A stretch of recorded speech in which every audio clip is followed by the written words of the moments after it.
नमस्कार, मैं शंभू कुमार सिंह और आप देख रहे हैं नेशनल 10 के लिए। सोचिए कल क्या होगा। कल गुजरात में फिर से बीजेपी जीतेगी, हिमाचल में अगर फिर से बीजेपी जीतती है, कांग्रेस जीते या बीजेपी जीते, लेकिन मैं आज बहुत सोचता हूं। आज एक बड़ी बैठक हुई दिल्ली में SC ST OBC माइनॉरिटी के नेताओं की, बहुजन समाज की। अभी तुरंत मैं बामन मिश्राम साहब का इंटरव्यू करके आया हूं। उन्होंने मुझे एक बात कहा कि अगर मान्यवर कांशीराम साहब का आंदोलन नहीं होता तो ओबीसी के लोग मुख्यमंत्री नहीं बनते। उसी के बाद से बावन मिश्राम साहब ने कहा कि कर्पूरी ठाकुर हो या लालू यादव हो, मुलायम सिंह यादव हो, अभी अशोक गहलोत हो, चाहे शिवराज सिंह चौहान हो, तमाम पार्टियों को ओबीसी का महत्व तब समझ में आया जब मान्यवर कांशीराम साहब ने आंदोलन चलाया और ओबीसी को आरक्षण दो, ओबीसी को 27% रिजर्वेशन दो, मंडल कमीशन को लागू करो, और तभी बीपी सिंह को मजबूर होकर आरक्षण देना पड़ा। आप सोचिए, आजादी के 70 साल के आजादी का अब 70-75 साल हो रहा है। पिछले 20 सालों से SC ST OBC के लोग मुख्यमंत्री बन रहे थे, उनके सांसद विधायक बन रहे थे। नहीं तो उससे पहले 50 सालों तक कांग्रेस सत्ता में थी और उसने कभी भी ध्यान नहीं दिया और सवर्ण समाज के लोग ही CM PM बनते थे। तो अब खेल बदला है। अब SC ST OBC माइनॉरिटी के नेताओं की पूछ बढ़ी है, नेता भी हो रहे हैं, युवा भी हो रहे हैं।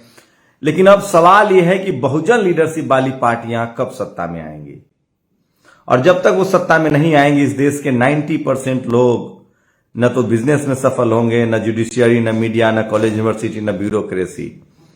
और अगर कल नतीजे जिस तरह से आएंगे उसका भी हम लोग विश्लेषण करेंगे। लेकिन सोचिए कि कांग्रेस हो या बीजेपी हो, सबसे ज्यादा नुकसान ओबीसी को होता है, क्योंकि SC ST के लोगों को सीटें मिलती हैं क्योंकि उनका रिजर्व है, लेकिन ओबीसी को सीटें नहीं मिलती हैं अगर बीजेपी कांग्रेस का ज्यादा उभार होता है, क्योंकि दोनों का फर्स्ट प्रेफरेंस जो है वो सवर्ण समाज के लोग होते हैं। लेकिन अब स्थिति बदल रही है और मजबूरी में ही सही अब SC ST ओबीसी के लोगों को मुख्यमंत्री बनाया जाने लगा है। ओबीसी एक बड़ा तबका है जिसकी लगभग 50% आबादी है, वो बिना किसी गठबंधन के भी चुनाव जीत सकता है, लड़ सकता है। ऐसे में SC ST OBC को किस तरह से लड़ाया जा रहा है।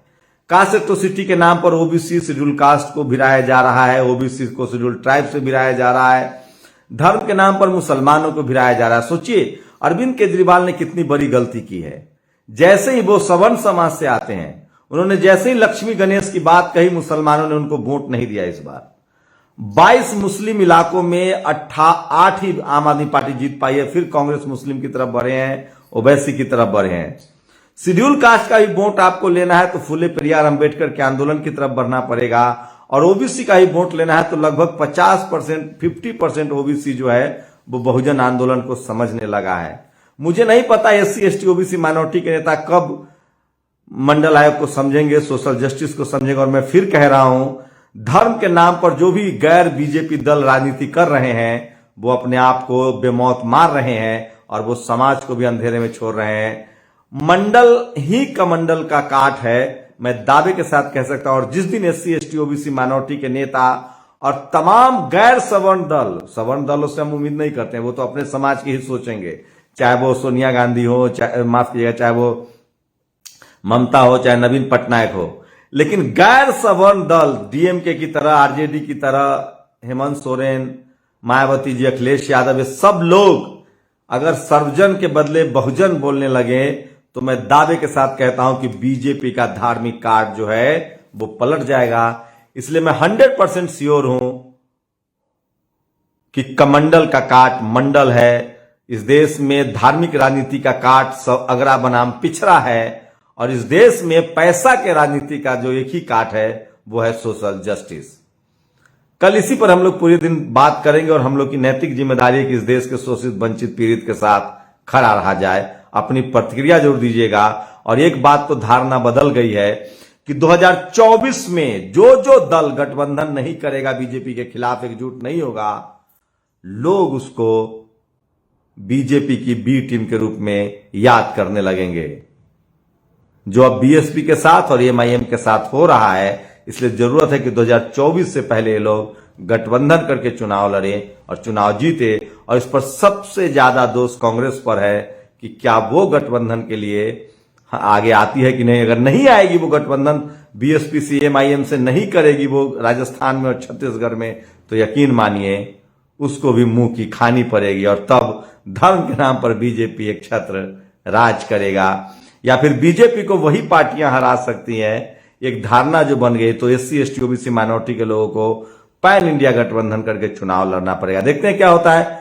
कल कयामत की रात है, आज की रात। कल के जो राजनीतिक फैसले हैं गुजरात का और हिमाचल का, वो 2024 का रास्ता साफ कर देगा। उस बीच में 3 और पड़ाव आएंगे। छत्तीसगढ़, राजस्थान का चुनाव भी बहुत कुछ साबित करेगा। खैर डेमोक्रेसी है, डेमोक्रेसी में उतार चढ़ाव होता है, लेकिन सोचिए कि दिल्ली के लोगों ने बीजेपी को हरा दिया है। जो ज्यादा पढ़ा लिखा रोजी रोजगार वाले मुद्दे हैं उस पर आम आदमी पार्टी को वोट मिला है और अरविंद केजरीवाल के हिंदू कार्ड को उससे नुकसान हो गया है। आप लोग की प्रतिक्रिया का अपनी प्रतिक्रिया जरूर दीजिए। शुक्रिया।